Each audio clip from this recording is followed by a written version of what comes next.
Hello everyone, this is computer question answer session and this is set for having the 20 questions. This is for competitive exam like BPSC, state, banks, SSC, BSSC etc. तो देर न करते हुए question answer session शुरू करते हैं। आज का पहला question, computer monitor is also known as, computer monitor को और किस नाम से जाना जाता है?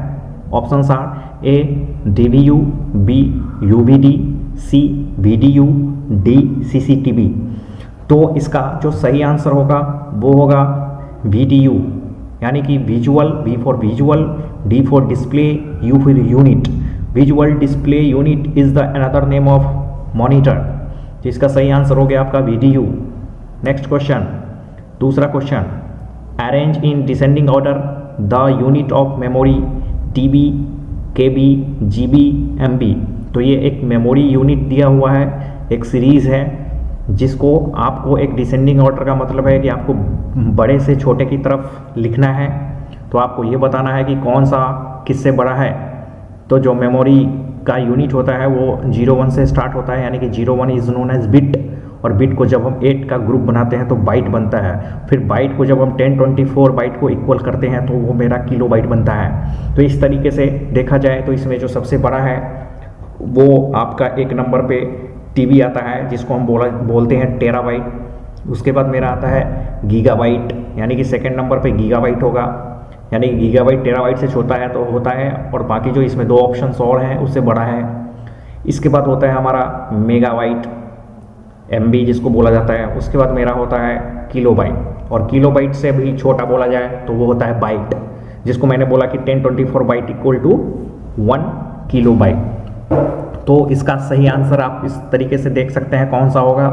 तो देखो टेराबाइट वाले एक नंबर में यहाँ है, ठीक है। MB ये गलत है क्योंकि MB नहीं होगा, तो गीगाबाइट होगा। गीगाबाइट, मेगाबाइट, किलोबाइट, ये सीक्वेंस बिल्कुल सही है। तो इसका सही आंसर हो जाएगा C, terabyte is greater than gigabyte, gigabyte is greater than megabyte, and megabyte is greater than kilobyte. Next question, the operating cycle of computer is, यानी कि यहाँ पर यह पूछा जा रहा है कि जो कंप्यूटर का ऑपरेटिंग साइकिल होता है उसको शॉर्ट में क्या बोला जाता है? तो options are IMP, B OIP, C IPO, D POI।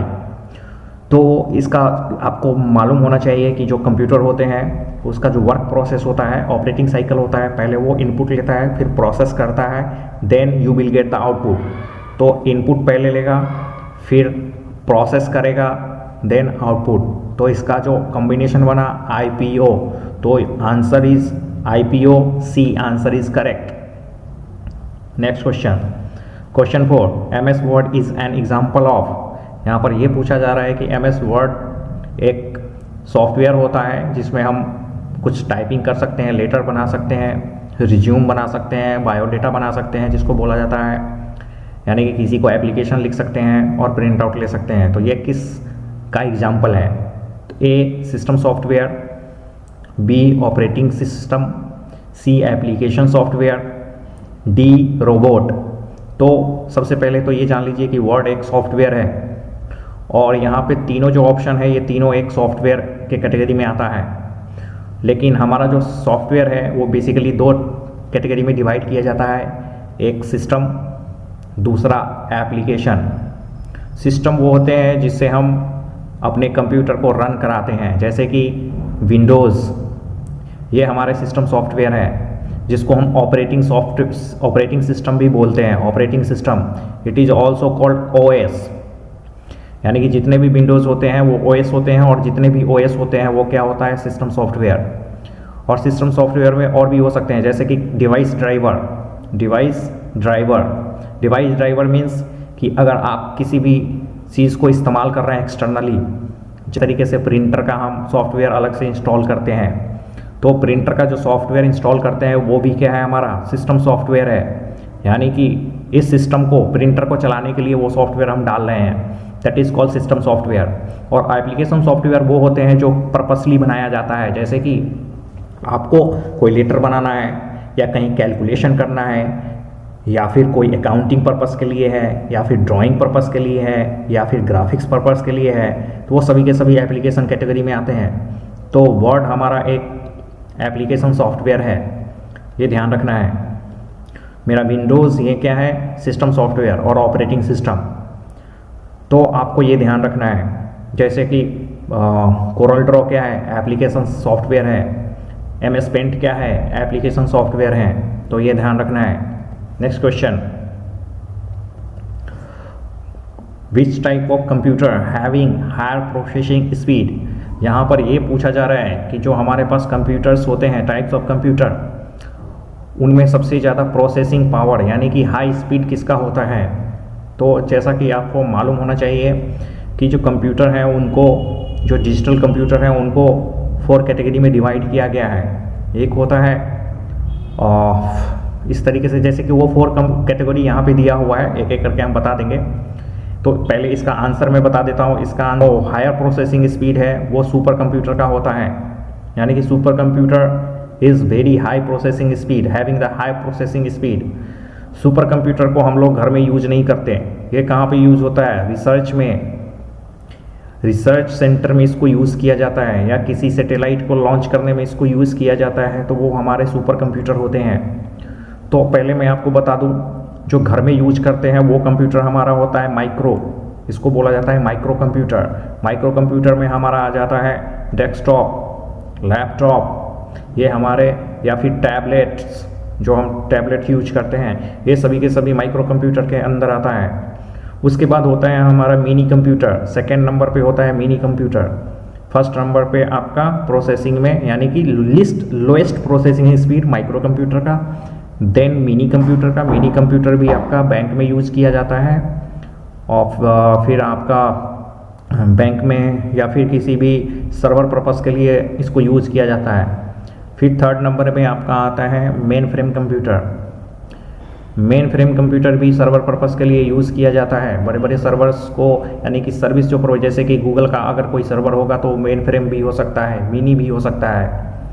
और सुपर कंप्यूटर, ये तो मैंने बता दिया कि ये सबसे हायर पावर का होता है, हाईएस्ट स्पीड इसी का होता है सुपर कंप्यूटर का। तो इंडिया का सुपर कंप्यूटर जो सबसे हाईएस्ट स्पीड का है वो है परम AI, परम सिद्धि AI। जो इंडिया का सुपर कंप्यूटर है उसका नाम है परम सिद्धि AI, जो फास्टेस्ट सुपर कंप्यूटर है। वैसे तो बहुत सारे हैं। Next question, the personal computer is also called. जो पर्सनल कंप्यूटर होते हैं, जो पर्सनल कंप्यूटर यानी कि जो घर में यूज़ किया जाता है या ऑफिस में यूज़ किया जाता है, उसको क्या बोला जाता है। तो जैसा कि पिछले स्लाइड्स में मैंने बता दिया है आपको, जो घर में यूज़ किया जाता है वो हमारा होता है माइक्रो कंप्यूटर। तो इसका सही आंसर हो जाएगा micro computer. Next question, which one of the computer is not a super computer. अब यहाँ पर ये पूछ रहा है जो सुपर कंप्यूटर होते हैं उसका कुछ एग्जाम्पल यहाँ पे दिया हुआ है। ए क्रेवन, बी परम, सी फुगाकू, डी सुमन। तो इसमें जो सही आंसर है वो है सुमन। सुमन नाम का कोई सुपर कंप्यूटर नहीं है। क्रे एक सुपर कंप्यूटर है, ये अमेरिका का सुपर कंप्यूटर है, और ये सीमर क्रे नाम के जो वैज्ञानिक थे, साइंटिस्ट थे, उन्होंने डेवलप किया था, जिस वजह से उनके नाम पर क्रे सुपर कंप्यूटर पड़ा। परम इंडिया का सुपर कंप्यूटर है। इंडियन सीरीज जितने भी most of the super computer जो हैं वो परम से स्टार्ट होता है। जैसा कि मैंने बताया परम सिद्धि AI, परम गंगे, परम शिवाय, ये सारे के सारे super computer Indian super computer हैं। और फुगैकू ये जापान की है। फुगैकू सुपर कंप्यूटर, ये भी टॉप 10 में आते हैं सुपर कंप्यूटर वर्ल्ड के। Next, which of the following is a micro computer. इनमें से वो कौन सा है जो माइक्रो कंप्यूटर के कैटेगरी में आता है। तो अभी मैंने कुछ देर पहले बताया था कि जो घर में यूज़ होने वाले कंप्यूटर होते हैं या फिर ऑफिस में यूज होने वाले कंप्यूटर होते हैं वो माइक्रो कंप्यूटर होता है। और कंप्यूटर के अंदर जो प्रोसेसर यूज़ होता है उसको माइक्रो प्रोसेसर भी बोला जाता है। तो ए यहाँ पर दिया हुआ है लैपटॉप, बी डेस्कटॉप, या फिर दोनों, या कोई भी नहीं। तो इसका सही आंसर हो जाएगा, क्योंकि लैपटॉप भी हम यूज़ करते हैं और डेस्कटॉप भी यूज़ करते हैं, तो दोनों हो जाएगा C. Next, which of the following is not a operating system. अब यहाँ पर ये पूछ रहा है कि जो कंप्यूटर को चलाने के लिए जो सॉफ्टवेयर डालते हैं, यानी कि कंप्यूटर को ऑपरेट करने के लिए, वो उसको ऑपरेटिंग सिस्टम बोला जाता है। तो इनमें से वो कौन सा है जो नहीं है? ए डॉस, बी विंडोज़, सी एसक्यूएल, डी लिनक्स।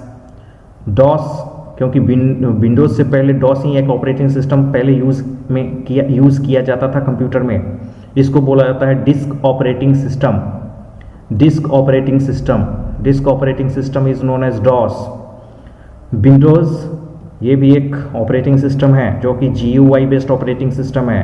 GUI यानी कि ग्राफिकल यूज़र इंटरफेस, और ये किस बेस पे है? इसको बोला जाता है CUI, कैरेक्टर यूज़र इंटरफेस। यहाँ पे कोई भी आपको पिक्चर फॉर्मेट में कुछ भी चीज़ नज़र नहीं आएगा, लेकिन विंडोज़ में सारे के सारे पिक्चर के फॉर्मेट में नज़र आते हैं। SQL का फुल फॉर्म होता है स्ट्रक्चर क्वेरी लैंग्वेज। ये एक क्वेरी लैंग्वेज है, ये ऑपरेटिंग सिस्टम नहीं है। और लिनक्स भी एक ऑपरेटिंग सिस्टम है। जो सुपर कंप्यूटर मैंने बोला, उन सभी सुपर कंप्यूटर में, most of the super computer में अभी भी लिनक्स का ही यूज होता है। तो इसका सही आंसर हो जाएगा SQL, structure query language. This is not an operating system. Next, the process of loading operating system is called, यानी कि जब हम सिस्टम ऑन करते हैं तो एक प्रोसेस चलता है। उस कंडीशन में जो ऑपरेटिंग सिस्टम होता है वो लोड हो रहा होता है हमारे रैम में। तो इस प्रोसेस को क्या बोला जाता है? A backup, B routing, C booting, D all of above. इसका सही आंसर होगा booting. Booting is the process of loading operating system from secondary memory to primary memory.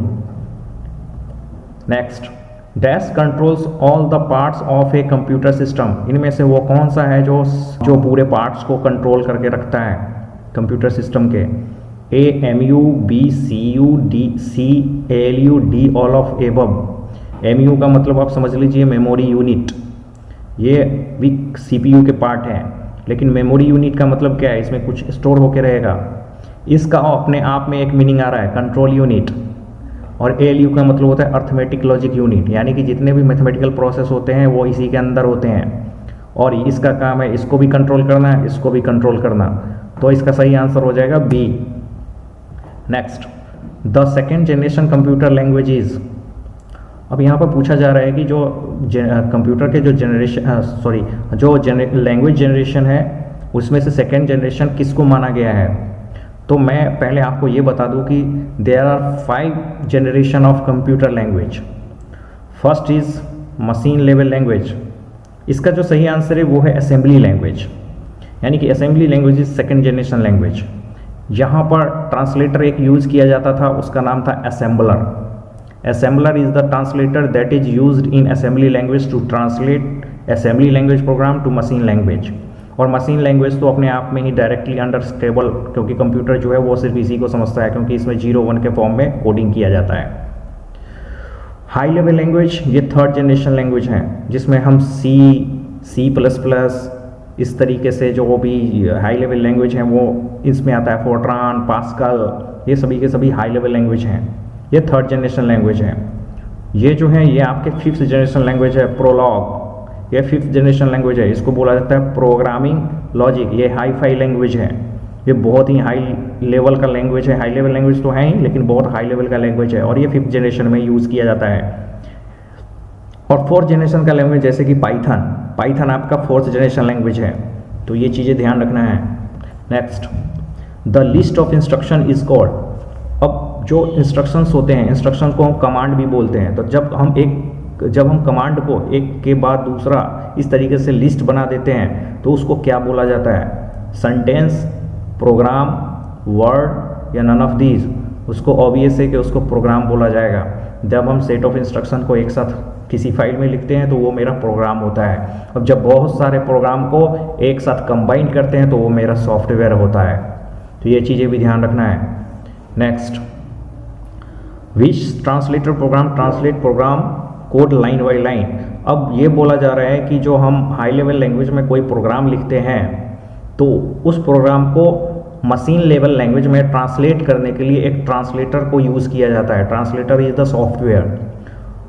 तो वो कौन सा सॉफ्टवेयर है जो ट्रांसलेट लाइन बाय लाइन करता है। हम दो तरीके से ट्रांसलेट करते हैं, एक होता है कि हम पूरे पेज को एक बार में पढ़ लें और उसको हम ट्रांसलेट करके बता दें, और दूसरा तरीका होता है कि एक लाइन सेंटेंस पढ़ा और फिर उसको ट्रांसलेट करके बताया, फिर दूसरी लाइन को पढ़ा फिर ट्रांसलेट करके बताया। तो ये जो लाइन बाय लाइन का जो फंडा है ये आपका इंटरप्रेटर यूज़ करता है। Interpreter reads the program line by line and give the output, but compiler क्या करता है, ये होल प्रोग्राम को एक बार देखता है और उसको आउटपुट में दे देता है, यानी कि ट्रांसलेट कर देता है। Assembler assembly language programme assembler को यूज़ किया करता था। लिंकर एक प्रोग्राम को दूसरे प्रोग्राम से अगर लिंक करना होता है, या कोई भी फंक्शंस हैं, जब हम प्रोग्रामिंग लैंग्वेज करते हैं तो बहुत सारे फंक्शंस को यूज करते हैं, तो वो लिंकर का काम होता है कि उस प्रोग्राम से उसको लिंक करके रखना जब हम हेडर फाइल को एक्सेस करते हैं, या कोई मॉड्यूल को एक्सेस करते हैं, या फिर कोई कुछ ऑब्जेक्ट को इंपोर्ट करते हैं, तो उस कंडीशन में इसका यूज किया जाता है। बैकग्राउंड यूसेज है ये। The range of numbers in octal number system.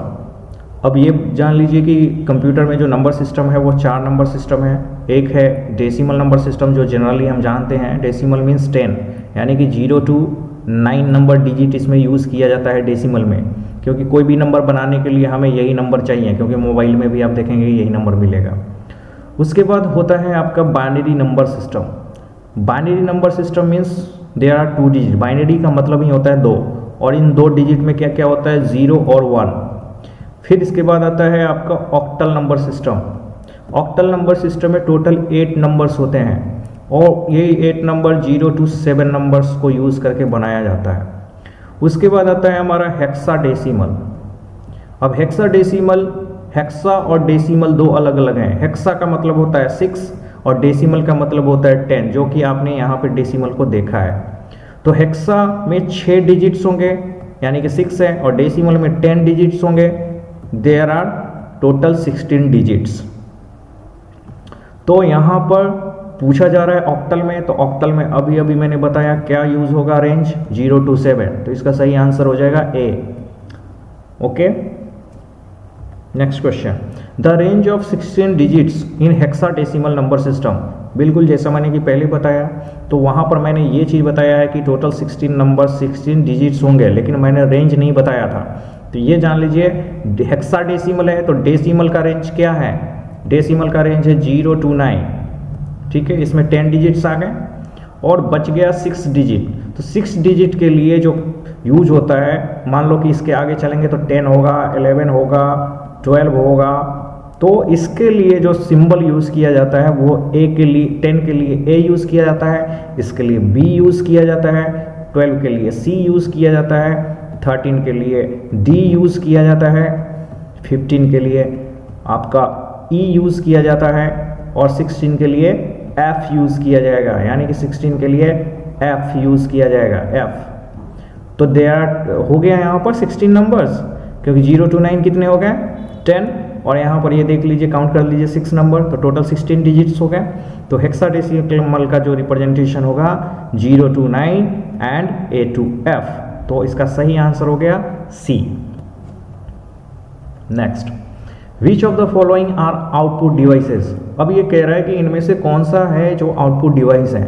आपको मालूम होना चाहिए कि कंप्यूटर को हम लोग जब डिवाइड करते हैं तो हम करते हैं इनपुट डिवाइस में, यानी कि एक तरीके से उनके हार्डवेयर पार्ट को जब हम डिवाइड करते हैं तो उसको स्टडी करने के लिए एक इनपुट पार्ट्स यूज़ करते हैं, दूसरा आउटपुट पार्ट यूज़ करते हैं, तीसरा हम स्टोरेज यूज़ करते हैं, स्टोरेज जिसमें हम डेटा स्टोर कराते हैं, और चौथा जो होता है वो मेरा CPU होता है।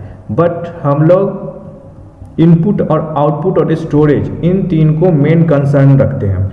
तो यहाँ पर ये देखना है कि कौन सा आउटपुट है। देखिए, तो प्रिंटर मेरा आउटपुट डिवाइस है क्योंकि पेपर पे आता है, स्कैनर मेरा इनपुट डिवाइस है क्योंकि ये कैप्चर करता है, और मॉनिटर भी मेरा आउटपुट है क्योंकि ये मुझे कुछ रिजल्ट दिखाता है। प्रिंटर, तो यहाँ पर ये चीज़ नहीं होगा, यहाँ पर मॉनिटर भी है, कीबोर्ड भी मेरा इनपुट डिवाइस है क्योंकि कीबोर्ड से हम कुछ डेटा एंटर करते हैं, मॉनिटर मेरा आउटपुट है, प्रोजेक्टर पे भी हम बाहर डिस्प्ले दिखता है, प्रिंटर में भी डिस्प्ले यानी कि बाहर आउटसाइड आता है, तो ये सारे के सारे आउटपुट हैं। यहाँ पे स्कैनर इनपुट हो गया, तो ये भी अगेन रॉन्ग। प्रिंटर मेरा आउटपुट है, ठीक है, माउस मेरा इनपुट डिवाइस है, क्योंकि माउस से हम कोई कमांड इनपुट करते हैं, जब क्लिक करते हैं तो कोई ना कोई कमांड इनपुट हो रहा होता है। तो इसका सही आंसर हो गया आपका सी, यानी कि मॉनिटर, प्रोजेक्टर, प्रिंटर।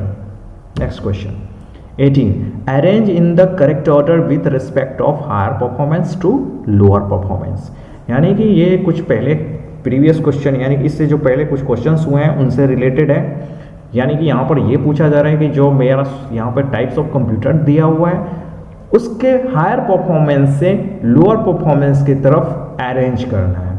तो यहाँ पे लिस्ट दिया हुआ है, तो आपको बता दिया गया है कि माइक्रो कंप्यूटर ये घर में यूज होता है और ये बहुत कम पावर का होता है, इसका प्रोसेसिंग स्पीड सबसे कम माना जाता है। दूसरा मिनी कंप्यूटर होता है, ये सेकेंड नंबर पे आता है। तीसरा मेन फ्रेम होता है। चौथा सुपर कंप्यूटर, सुपर कंप्यूटर का स्पीड सबसे फास्ट होता है। तो इस तरीके से एक तरीके से ये असेंडिंग ऑर्डर में अरेंज किया हुआ है। तो मुझे क्या करना है, डिसेंडिंग ऑर्डर में कर देना है, ताकि हायर वाला पहले आ जाए, फिर उससे थोड़ा हायर होगा वो आ जाएगा। तो यहाँ चेक कर लेना है, यहाँ पे देख लीजिए 4, 3, 2 and 1। The correct answer is C. Okay, a standard keyboard has number of keys on it. यानी कि जो कीबोर्ड होते हैं हमारे इनपुट डिवाइस, इसमें जो स्टैंडर्ड कीबोर्ड होता है उसमें कितने कीज होते हैं, 109, 107, 104, 101। इसका सही आंसर होगा आपका 104, क्योंकि जो बाकी और भी कीबोर्ड आते हैं मल्टीमीडिया कीबोर्ड, तो उसमें एक्स्ट्रा कीज हो सकते हैं, वॉल्यूम का हो सकता है, वॉल्यूम इंक्रीज का हो सकता है, वॉल्यूम डिक्रीज का हो सकता है, बट जो स्टैंडर्ड कीबोर्ड होते हैं उनमें 104 ही मिलेंगे आपको। और जो कीज होते हैं उस कीज में जो अल्फाबेट का जो फर्स्ट रोज होता है उसको क्वेटी कीपैड क्वेटी बोला जाता है, QWERTY, यानी कि उसकी जो शुरुआत होगी Q से स्टार्ट होगी और इसी कंटिन्यूअस सीक्वेंस में चलता है, जिस वजह से इसका नाम भी दिया गया है क्वेटी कीबोर्ड या क्वेटी कीपैड। यानी कि आप इस कीपैड को यूज करके टाइपिंग जो होता है फिंगर के अकॉर्डिंग टू डेटा को एंटर करना, वो क्वेटी कीपैड पे ही हो सकता है। सीक्वेंस में आपको नहीं मिलेगा, A, B, C इस तरीके से कीबोर्ड पे सिंबल नहीं होते हैं। Next, the shortcut key to create a new folder. यहाँ पर पूछा जा रहा है कि जो हम फोल्डर बनाते हैं, फोल्डर का मतलब क्या है, जिसमें हम फोल्डर भी रख सकते हैं और जिसमें हम फाइल भी रख सकते हैं। तो इसको बनाने के लिए एक तो तरीका है कि राइट क्लिक करके हम लोग बनाते हैं, दूसरा तरीका क्या है, शॉर्टकट पूछ रहा है। शॉर्टकट जब भी पूछे तो समझिए कि आपको कीबोर्ड का कीज बताने हैं। तो यहाँ पर ऑप्शंस आर कंट्रोल के साथ शिफ्ट के साथ एन प्रेस करेंगे, या फिर विंडो के साथ, विंडो एक की होता है उसके साथ आर प्रेस करेंगे, कंट्रोल के साथ एन प्रेस करेंगे, ऑल्ट के साथ एन प्रेस करेंगे। तो इसका जो सही आंसर है वो कंट्रोल शिफ्ट एन आंसर है, यानी कि कंट्रोल और शिफ्ट के साथ जब हम प्रेस करते हैं तो हमारा फोल्डर क्रिएट हो जाता है। विंडो आर के साथ हम रन बॉक्स को ओपन करते हैं, रन बॉक्स जहां से हम किसी भी एप्लीकेशन को, किसी भी फाइल को ओपन कर सकते हैं अगर उसका आपको लोकेशन मालूम है या उसका EXE फाइल मालूम है किसी प्रोग्राम का।